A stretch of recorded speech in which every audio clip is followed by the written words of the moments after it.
sebuah skripsi yang menggunakan jenis penelitiannya itu tuh kuantitatif. Kenapa kami mengambil jenis penelitian kuantitatif? Karena penelitian ini sangat objektif karena menggunakan angka dan analisis statistik. Jadi hasilnya lebih mudah diverifikasi dan tidak terlalu mempengaruhi pendapat pribadi peneliti. Oke, sebelum kita lanjut lebih dalam untuk menganalisa skripsi ini, kita harus tahu nih apa itu identitas skripsi. Oke, kita bahas yang pertama yaitu judul skripsi. Judul skripsi yang kita penelitian itu yaitu pengaruh motivasi belajar siswa terhadap hasil belajar pendidikan agama Islam siswa kelas 7 SMP Negeri 1 Dente Teladas Kabupaten Tulungagung. Skripsi ini ditulis oleh penulis Nur Aini Fatimah dengan NPM 18010111 dan 04 dan disusun di bawah naungan Fakultas Tarbiyah dan Ilmu Keguruan Institut Agama Islam Negeri Metro pada tahun 1443 Hijriah atau 2022 Masehi. Baik, dari ringkasan materi skripsi tadi dapat diringkas bahwa hasil uji Ci-kuadrat menunjukkan nilai X kuadrat hitung atau 29,24 lebih besar dari X kuadrat. Tabel pada taraf signifikan 1% dan 5%, dan juga koefisien untuk kontingensi sin 0,559 dengan kontribusi sebesar 66,58%. Artinya terdapat pengaruh signifikan motivasi belajar terhadap hasil belajar PAI, dan ada pengaruh motivasi belajar terhadap hasil belajar PAI siswa kelas 7 SMP Negeri 1 Dente Teladas. Semakin tinggi motivasi belajar siswa, semakin baik pula hasil belajar PAI yang dicapai. Selanjutnya yaitu hasil penelitian. Hasil penelitian pada skripsi ini menunjukkan bahwa ada pengaruh positif dan signifikan antara motivasi belajar siswa terhadap hasil belajar pendidikan agama Islam atau PAI di SMP Negeri 1 Dente Teladas. Pengujian hipotesis dilakukan dengan menggunakan analisis data kuantitatif dan rumus V kuadrat. Berdasarkan perhitungan, nilai V kuadrat hitung atau 29,24 itu lebih besar daripada V kuadrat tabel atau 13,277 pada taraf signifikasi 1% dan 9,488 pada taraf 5%, yang membuktikan bahwa hipotesis pendidikan diterima. Secara rinci, penelitian ini menemukan bahwa motivasi belajar siswa berada dalam kategori yang baik, hasil belajar PAI juga berada dalam kategori yang baik, serta koefisien kontingensi atau C yang didapat adalah 0,559, menunjukkan bahwa pengaruh motivasi belajar terhadap hasil belajar berada pada tingkat yang cukup. Kendala yang muncul, menurut skripsi ini, kendala utama yang muncul dalam proses pembelajaran PAI adalah kurangnya motivasi belajar siswa. Masalah ini terlihat dari beberapa perilaku siswa seperti jarang mengikuti pelajaran PAI dengan baik, kurangnya dorongan atau kebutuhan untuk belajar, tidak ada kegiatan yang menarik dalam pembelajaran, serta siswa menganggap pembelajaran PAI adalah pembelajaran yang membosankan. Kendala ini mengakibatkan hasil belajar PAI siswa masih berada di bawah kriteria ketuntasan minimal atau KKM, di mana 65% siswa, 20 dari 32 siswa itu memiliki nilai di bawah 75. Selanjutnya, ciri khas skripsi. Skripsi ini memiliki beberapa ciri khas, diantaranya yang pertama yaitu karya tulis ilmiah. Skripsi ini merupakan karya tulis ilmiah yang dibuat oleh mahasiswa untuk memenuhi syarat kelulusan dan memperoleh gelar sarjana pendidikan atau SPD. Yang kedua, penelitian kuantitatif. Skripsi ini menggunakan metode penelitian yang kuantitatif, sistematis, terencana, dan terstruktur dengan jelas untuk menguji hipotesis yang telah ditetapkan.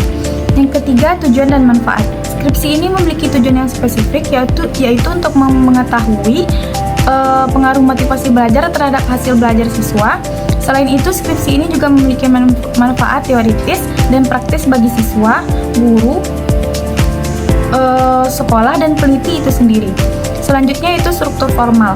Skripsi disusun dengan struktur formal yang mencakup bagian-bagian seperti halaman, judul, abstrak, daftar isi, bab pendahuluan, landasan teori, metodologi penelitian, hasil penelitian, pembahasan, serta penutup, yaitu kesimpulan dan saran, dan yang terakhir lampiran-lampiran.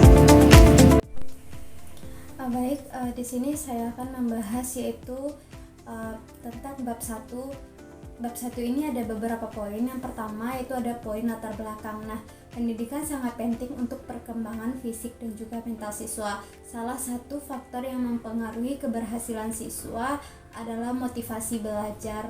Nah, pada siswa Negeri 1 DMT Taladas, motivasi belajar siswa dalam pembelajaran pendidikan agama Islam atau PAI bisa dibilang sangat rendah karena terlihat dari banyaknya siswa yang tidak mencapai nilai minimal yang telah ditetapkan. Nah, penelitian ini juga bertujuan untuk melihat bagaimana motivasi belajar dapat mempengaruhi belajar siswa kelas 7. Dalam latar belakangnya, penulis sangat menekankan bahwa pentingnya dorongan untuk melakukan kegiatan yang sangat menarik yang dapat menumbuhkan semangat belajar siswa. Dengan penelitian ini diharapkan bisa memberikan gambaran bahwa betapa pentingnya motivasi belajar itu terhadap satu keberhasilan pembelajaran.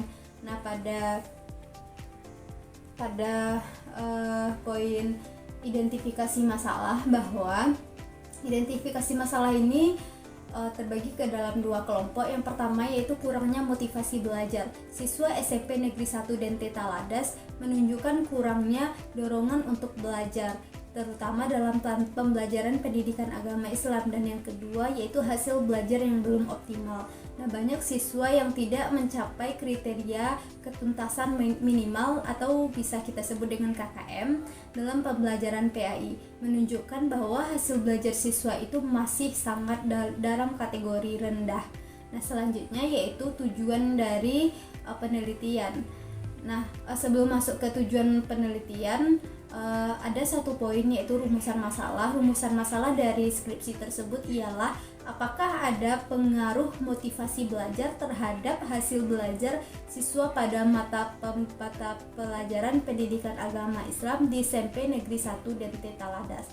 Nah, untuk tujuan dari penelitian tersebut yaitu ada dua tujuan. Yang pertama yaitu mengetahui pengaruh motivasi belajar. Penelitian ini bertujuan untuk mengetahui apakah motivasi belajar itu dapat berpengaruh terhadap hasil belajar mereka dalam pembelajaran pendidikan agama Islam. Nah, yang kedua yaitu tujuannya yaitu untuk meningkatkan pemahaman guru maupun peserta didik tentang motivasi. Diharapkan juga dapat memberikan pemahaman lebih mendalam tentang pentingnya motivasi terhadap hasil belajar siswa. Baik, selanjutnya pembahasan tentang landasan teori. Nah, bab 2 membahas tentang landasan teori yang mendasari penelitian tentang pengaruh motivasi belajar terhadap hasil belajar. Ini ada beberapa poin yang perlu dibahas juga. Yang pertama yaitu poin hasil belajar, di mana hasil belajar itu ialah perubahan kemampuan setelah mengikuti proses pembelajaran yang mencakup aspek kognitif, afektif, dan juga keterampilan psikomotorik. Nah, selanjutnya faktor yang mempengaruhi hasil belajar ada beberapa. Di sini dijelaskan, deskripsi dijelaskan bahwa ada dua faktor. Yang pertama itu faktor eksternal dan juga faktor internal. Nah, pada faktor internalnya yaitu seperti minat dan juga perhatian, sedangkan pada faktor eksternalnya yaitu seperti lingkungan belajar dan juga dukungan dari keluarganya sendiri. Selanjutnya poin yang dibahas pada skripsi itu yaitu poin yang kedua, motivasi belajar. Motivasi belajar adalah dorongan yang mendorong individu untuk melakukan suatu tindakan dengan tujuan tertentu. Motivasi dapat bersifat intrinsik dari dalam dirinya atau ekstrinsik atau dari luarnya. Nah, macam-macam motivasi juga ada beberapa macam. Yang pertama itu motivasi intrinsik meliputi keinginan untuk mencapai keterampilan atau pengetahuan. Sedangkan motivasi ekstrinsik itu berhubungan dengan hadiah, pengakuan dari orang lain. Nah, selanjutnya yang dibahas yaitu indikator motivasi belajar. Indikator yang digunakan untuk mengukur motivasi belajar siswa mencakup keinginan untuk berhasil, dorongan dalam belajar, dan juga adanya penghargaan. Nah, yang ketiga, poin yang dibahas yang ketiga yaitu pengaruh motivasi belajar terhadap hasil belajar. Nah, hubungan antara motivasi belajar dan hasil belajar. Motivasi belajar yang tinggi dapat meningkatkan keterlibatan siswa dalam proses pembelajaran sehingga pada gilirannya siswa bisa memperbaiki hasil pembelajarannya dan juga meningkatkan pembelajarannya dengan adanya motivasi belajarnya tersebut. Nah, hipotesis dari skripsi ini, yaitu penelitian ini mengajukan hipotesis bahwa sangat terdapat pengaruh positif dan signifikan antara motivasi belajar siswa terhadap hasil belajar mereka dalam pelajaran pendidikan agama Islam. Nah, mungkin itu saja beberapa poin yang dibahas pada bab 2 dan Selanjutnya pada bab 3 yaitu metode penelitian. Dalam bab ini terdapat rancangan penelitian. Yang penelitian ini menggunakan pendekatan kuantitatif. Tujuannya untuk mengetahui pengaruh motivasi siswa terhadap hasil belajar pendidikan agama Islam siswa kelas 7 di SMP Negeri 1 dan TT Ladas. Selanjutnya ada divisi operasional variabel, yang dimana hasil belajar sebagai variabel terikat dan motivasi belajar sebagai variabel bebas. Selanjutnya ada populasi, sampel, dan teknik sampling, di mana populasi penelitian ini adalah seluruh siswa kelas 7 SMP Negeri 1 dan TT Ladas yang berjumlah 186 siswa dengan sampel penelitian berjumlah 64 siswa yang diambil dari kelas 7B dan 7F menggunakan teknik cluster. Selanjutnya ada teknik pengumpulan data. Di sini penulis menggunakan dua teknik, yaitu angket, selanjutnya teknik pengumpulan data. Di sini penulis menggunakan dua teknik utama untuk mengumpulkan data, yaitu yang pertama angket atau kuesioner, digunakan untuk mendapatkan data motivasi belajar siswa. Yang kedua dokumentasi, digunakan untuk memperoleh data profil sekolah, visi dan misi, keadaan siswa dan guru, serta hasil belajar dari nilai ujian tengah semester mata pelajaran pendidikan agama Islam. Selanjutnya, instrumen penelitian. Instrumen yang digunakan adalah angket yang disusun berdasarkan indikator motivasi belajar, seperti keinginan untuk berhasil, dorongan, dan harapan masa depan. Angket ini telah diuji validitas dan reliabilitasnya. Angket ini telah diuji validitas dan reliabilitasnya. Selanjutnya ada teknik analisis data. Selanjutnya teknik analisis data. Data ini dianalisis menggunakan teknik statistik dengan rumus pi kuadrat. Berdasarkan hasil analisis, nilai pi kuadrat hitung adalah 29,24 yang lebih besar dari pi kuadrat tabel pada taraf 1%, 13,277 dan 5%, 9,488. Hasil ini menunjukkan bahwa hipotesis yang diajukan penulis diterima, yang berarti ada pengaruh yang signifikan dari motivasi terhadap hasil belajar siswa. Hasil ini menunjukkan bahwa hipotesis yang diajukan penulis diterima, yang berarti ada pengaruh yang signifikan dari motivasi terhadap hasil belajar siswa. Selanjutnya, bab 4, yaitu hasil penelitian dan pembahasan. Bab ini menyajikan hasil dari penelitian yang dilakukan. Bab ini terdapat deskripsi lokasi penelitian. Bab ini menjelaskan secara singkat mengenai SMP Negeri 1 dan TT Ladas, termasuk sejarah, visi, misi, tujuan, keadaan guru, siswa, serta sarana dan prasarana sekolah.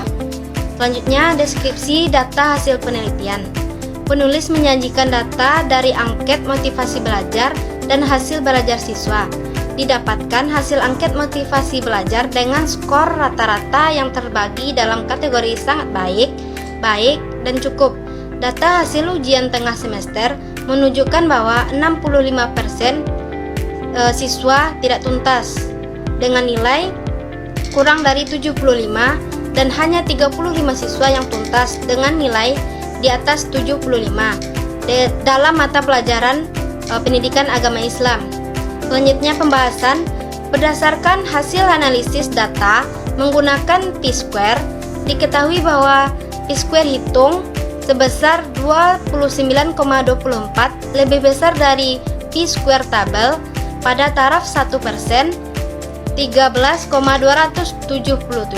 dan 5%, 9,488. Hasil ini menunjukkan bahwa hipotesis yang diajukan diterima. Artinya, ada pengaruh antara motivasi belajar terhadap hasil belajar siswa kelas 7 SMP Negeri 1 dan T Teladas. Selanjutnya, bab 5, yaitu penutup, terdapat kesimpulan dan saran. Kesimpulan, terdapat pengaruh motivasi belajar terhadap hasil belajar siswa kelas 7 SMP Negeri 1 dan T Teladas, Kabupaten Tulang Bawang. Saran, disarankan agar guru PAI lebih meningkatkan motivasi belajar siswa, terutama bagi mereka yang memiliki motivasi rendah. Penulis juga menyarankan agar siswa lebih aktif dalam belajar. Poin selanjutnya yaitu kelebihan dan juga kelemahan dari skripsi. Nah, poin pertama tadi yaitu tentang kelebihan skripsi. Kelebihan skripsi yang pertama yaitu topik yang relevan. Nah, skripsi ini menunjukkan atau membahas pengaruh motivasi belajar terhadap hasil belajar yang merupakan isu penting pada saat sekarang ini dalam dunia pendidikan, terutama dalam pembelajaran pendidikan agama Islam. Dan yang kedua yaitu menggunakan pendekatan kuantitatif, di mana menggunakan metode kuantitatif ini dapat menimbulkan atau memberikan data yang lebih objektif, dapat diukur dan juga bisa ditentukan kualitasnya atau juga dapat dipercaya sumbernya. Nah, yang ketiga, fokus yang jelas. Nah, skripsi ini juga memiliki fokus yang jelas pada siswa kelas 7 SMP Negeri 1 dan T Teladas, sehingga hasilnya dapat diterapkan secara spesifik. Nah, untuk kelemahan skripsi ini sendiri yaitu ada juga beberapa poin yang perlu kita bahas. Yang pertama itu keterbatasan sampel. Nah, penelitian ini hanya bersampelkan pada sekolah itu dan tidak ada sampel lain, sehingga memungkinkan hanya mewakili kondisi sekolah itu saja, bukan mewakili sekolah-sekolah lain. Nah, selanjutnya yaitu pengukuran motivasi. Pengukuran motivasi belajar melalui angket mungkin tidak bisa kita katakan sepenuhnya bisa mencerminkan kondisi sebenarnya, karena bergantung pada kejujuran dan pemahaman responden. Terkadang karena responden hanya ingin angketnya cepat selesai, dia hanya mengisi sesuai dengan apa yang ditulis tangannya saja, tidak dalam isi secara jujurnya. Nah, sekian kelebihan dan juga kekurangannya.